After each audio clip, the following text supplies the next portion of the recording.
Mes amis, restons positifs, avoir la positive attitude. Voici les prophéties qui restent à accomplir avant l'enlèvement de l'Église et la fin des temps. Et bien sûr, le retour glorieux de notre Seigneur Jésus au son de la trompette pendant les veilles de la nuit, comme un voleur. Le premier grand signe est l'attaque de Gog et Magog sur les montagnes d'Israël. On peut lire dans Ézéchiel chapitres 38 et 39 cette prophétie très détaillée par les Écritures. Cette prophétie nous dit qu'à la fin des temps, il nous dit que quand Israël sera revenu dans son pays et sera en sécurité dans son pays, une grande coalition de nations sera formée, dirigée par cette nation qui est à l'extrémité nord d'Israël, qu'on appelle aujourd'hui la Russie, avec l'Iran, la Turquie et bien d'autres nations, dont certains sont mentionnés par leurs anciens noms, leurs anciennes appellations dans ce chapitre-là de Ézéchiel, descendront faire une attaque sur les montagnes d'Israël. Les montagnes d'Israël signifient la Judée et la Samarie, qui vraiment sont le cœur même d'Israël. Alors si nous scrutons vraiment sérieusement les Écritures, nous allons voir que cette attaque doit se produire avant l'enlèvement de l'Église, parce qu'après les 7 années de tribulation, parce qu'après ce ne sera plus vraiment possible, parce qu'il n'y aura plus d'armes sur la terre, nous dit la parole de Dieu dans ces passages, et non plus aussi pendant les 7 années de tribulation. Dans le livre de l'Apocalypse, il n'y a aucune mention de cette attaque-là. Alors la seule possibilité qui reste, c'est que cette attaque s'opère avant l'enlèvement de l'Église. Deuxièmement, prophétie qui reste encore à s'accomplir, c'est la dernière grande moisson d'âmes, car les écluses des cieux sont encore ouvertes à l'heure où je vous parle. Cette dernière grande moisson d'âmes a été prophétisée dans les Écritures. Troisièmement, il y aura la formation du 7e empire mondial. Et tout simplement les 10 rois de la fin du monde qui ont été prophétisés qu'ils régneraient sur la terre, les 10 rois de la fin, prophétisés par le prophète Daniel, et que nous voyons également dans le livre de l'Apocalypse, desquels émergera l'Antéchrist. Alors tant que ces 10 rois de la fin ne seront pas formés en coalition, l'Antéchrist ne peut pas arriver, ne peut pas régner. L'Antéchrist ne peut pas paraître avant que les 10 rois de la fin soient réunis ensemble. Et bien sûr, la 4e prophétie, c'est l'émergence de l'Antéchrist dans 2 Thessaloniciens, chapitre 2, versets 1 à 4. Avant notre réunion avec le Seigneur Jésus-Christ, c'est-à-dire quand Jésus sera de retour et que nous serons pour l'éternité avec lui aux cieux, et que la nouvelle Jérusalem descende sur la terre pour le festin des noces de l'agneau. Donc il est question de l'enlèvement de l'Église. Il faut que, avant tout, 2 choses se produisent. Premièrement, que l'apostasie soit arrivée, c'est-à-dire l'athéisme ou le rejet de ce que fait les fondements de la foi chrétienne.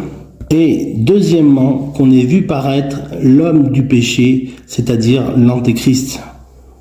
Le prophète Daniel a prophétisé que cette petite corne qui matérialisait l'Antéchrist, elle va donc émerger des 10 rois de la fin, qui seront formés bien sûr après l'attaque de Gog et Magog sur les montagnes d'Israël, Ézéchiel 38 et 39. Alors ces différents signes et ces différentes prophéties doivent nécessairement s'accomplir avant l'enlèvement de l'Église.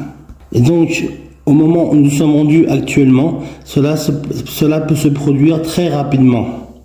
Et voilà mes amis pourquoi nous sommes vraiment proches de ce glorieux événement que nous appelons l'enlèvement de l'Église. L'Église du Seigneur Jésus-Christ, son épouse bien-aimée, a espéré en sa force la toute-puissance de Dieu et en ses promesses. Il nous apprend à chacun, pas à pas, à marcher jour après jour avec la foi qu'il nous donne et qu'il est pour notre prochain et bien sûr l'amour que nous avons pour notre Seigneur.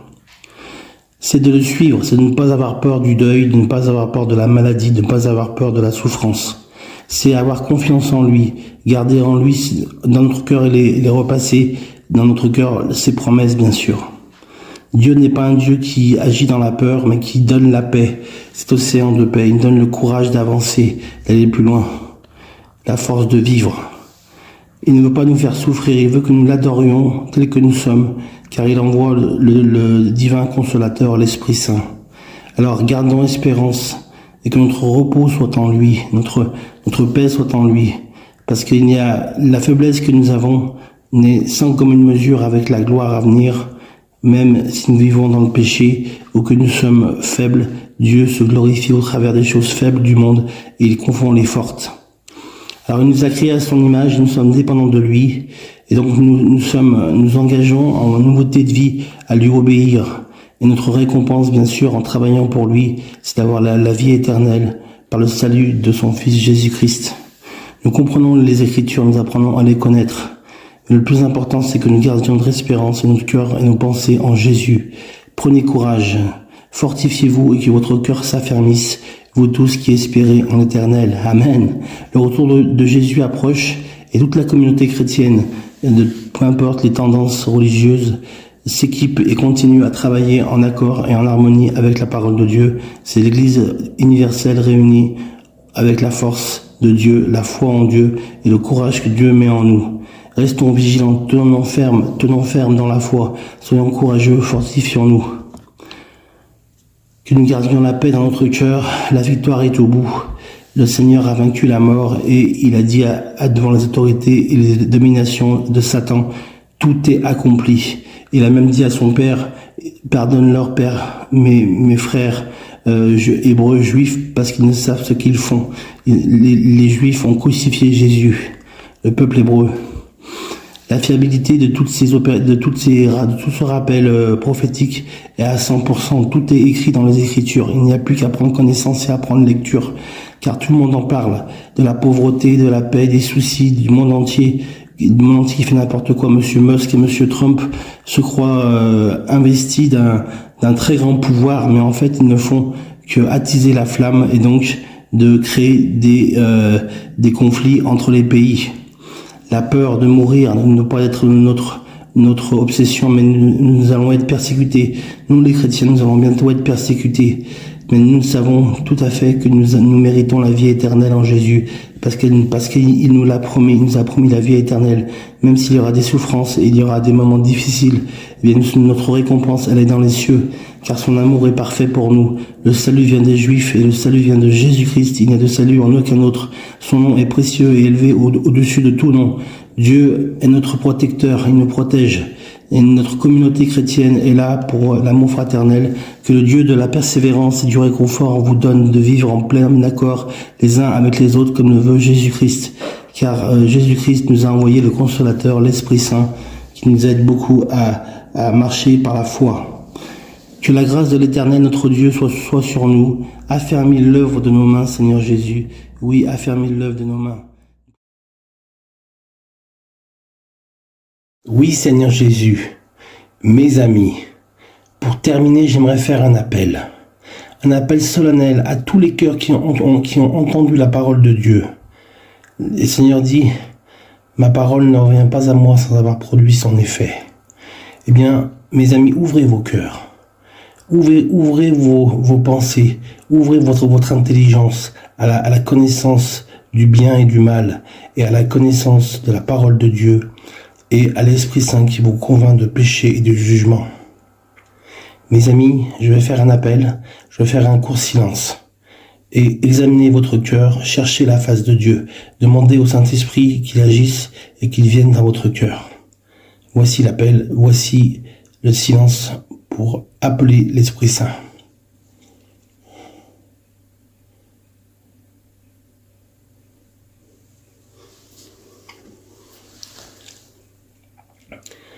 Merci Seigneur, j'aimerais faire avec vous cette courte prière.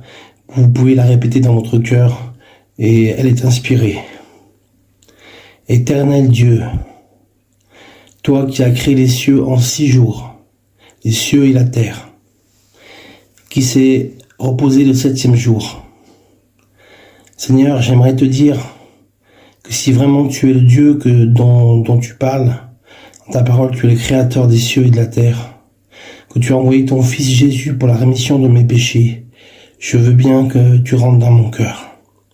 Je veux que tu me parles, je veux que tu sois avec moi tous les jours, chaque jour de ma vie, un jour à la fois. Marcher dans tes pas en nouveauté de vie, en accord avec ta parole. La méditer, la mettre en pratique, la lire tous les jours. Et je sais, Seigneur, que tu m'aideras à prendre mon bâton de pèlerin et à marcher avec les combats, les luttes et les combats qui m'attendent. Je sais que je ne suis plus tout seul pour ces luttes et ces combats, mais que tu es avec moi. Tu tiens l'épée et tu me donnes le bouclier de la foi et le zèle de l'évangile. Seigneur, je sais que mes péchés sont pardonnés et que maintenant je suis une nouvelle création, une nouvelle créature. Il n'y a plus aucune condamnation pour ceux qui sont en Jésus-Christ. Et maintenant mon cœur est à toi, Seigneur. Amen. Mes amis, si vous souhaitez prendre contact avec moi, n'hésitez pas à me laisser un message sur mes réseaux et je vous répondrai bien sûr. Demandez à un prêtre ou à un pasteur qu'il prie pour vous et donc vous pouvez vous attendre à la grâce de Dieu. Votre cœur s'est ouvert à l'évangile et maintenant le Seigneur va remplir votre cœur de la joie, de la paix, de l'amour, de tous les fruits de l'esprit qui font de notre foi chrétienne une foi véritable, ancrée dans la parole de Dieu. Parce que la parole de Dieu est la vérité. Jésus a dit, je suis le chemin, la vérité et la vie. Nul ne vient au Père que par moi. Bienvenue dans la vérité et dans la vie. Soyez bénis, mes amis.